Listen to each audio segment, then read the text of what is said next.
And we need to talk about Bill Nye's recent segment on John Oliver, just last night actually, where he laid out clearly that the planet is facing a climate catastrophe and we need to do something about it.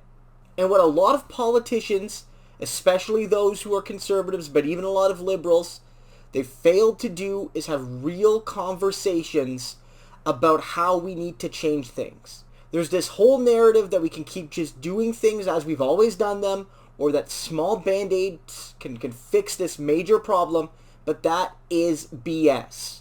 But Bill Nye lays it out, and I'm just going to throw this clip in right here. Here, I've got an experiment for you. Safety glasses on. By the end of this century, if emissions keep rising, the average temperature on Earth could go up another 4 to 8 degrees. What I'm saying is the planet's on fucking fire. There are a lot of things we could do to put it out. Are any of them free? No, of course not. Nothing's free, you idiots. Grow the fuck up. You're not children anymore. I didn't mind explaining photosynthesis to you when you were 12, but you're adults now, and this is an actual crisis. Got it? Safety glasses off, motherfuckers. This is fantastic. I mean, it really, is a clash with how you often see Bill Nye as a kid. If you remember, you didn't remember him dropping F-bombs on PBS, 20-odd years ago, 30-odd years ago. But right now, he's showing people that, adults in the room, we need to, get a grip and deal with the crisis at hand. There is no easy or cheap solutions. There are going to be social and economic costs to the climate crisis. There's no way around that. There's no sugarcoating this. This isn't a fairy tale. This isn't a dream sequence. We have waited far too long, and we have been far too reluctant to actually address things gradually. If we started 30, 40 years ago, maybe we wouldn't need drastic solutions.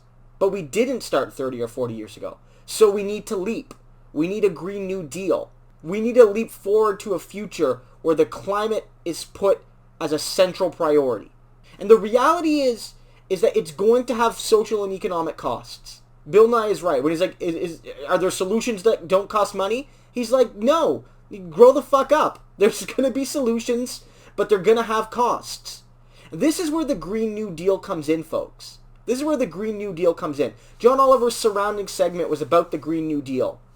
Some of the limitations about how it's been described.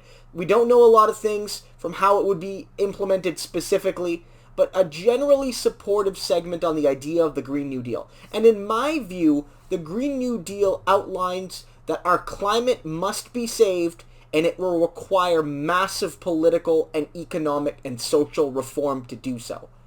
Now, this doesn't mean that all people must give up all of the good things they have. Central to the idea of a Green New Deal is that we can not only work to decarbonize our economy, but in so doing build a more just and equal social order. That many people who have benefited disproportionately from this system can pay increased taxes, and many of the workers who through no fault of their own may become displaced as we move away from certain industries, will have new opportunities in building the green economy. We'll need research done. We'll need infrastructure, physical infrastructure built. We can build a new future. The costs will be there. This isn't a fairy tale. The earth is on fire, and it'll only get worse. And where the earth isn't burning, it's literally receding back into the oceans. There is no alternative but a Green New Deal that puts the climate and puts regular people before what has been always put before, which are the interests of the elite and the interest of private property. We need a socialist future because the alternative is climate catastrophe. So it's either socialism through a Green New Deal or barbarism through a Mad Maxian future. And Bill Nye really lays it out. I think it's an incredibly important way to look at these things. Because again, Bill Nye's not saying in the video, look, we need socialism. He's not saying that. But what Bill Nye is saying, and even what John Oliver is saying, is we can't hide behind this idea that we can make this problem go away with tinkering. There are major costs here. Major political upheavals need to happen. I'm not saying there needs to be bullets in the street, but there needs to be, as Bernie Sanders would put it, a political revolution. But as this video notes, I mean, the climate crisis won't be solved through tinkering. Carbon taxes are not enough. You know, the Liberal Party here in Canada, their tinkering is not enough. Bill Nye puts it out here clearly. There's a climate crisis, and the only solution are going to have major costs, and there's no two ways about it. It's about building an approach that manages those costs in an equitable manner, building a fair and sustainable future for everyone. There's no easy way out.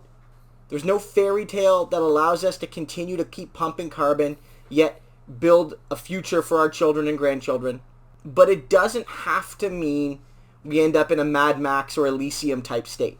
There are ways forward that will require sacrifice from some, and will require most of us to change the way we live, but will build a sustainable and equitable future for all of us. Thanks guys for watching. If you enjoyed this video, please like, comment, and subscribe. Also consider supporting me on Patreon. It really helps to improve the quality and quantity of these videos. And I'll see you guys next time.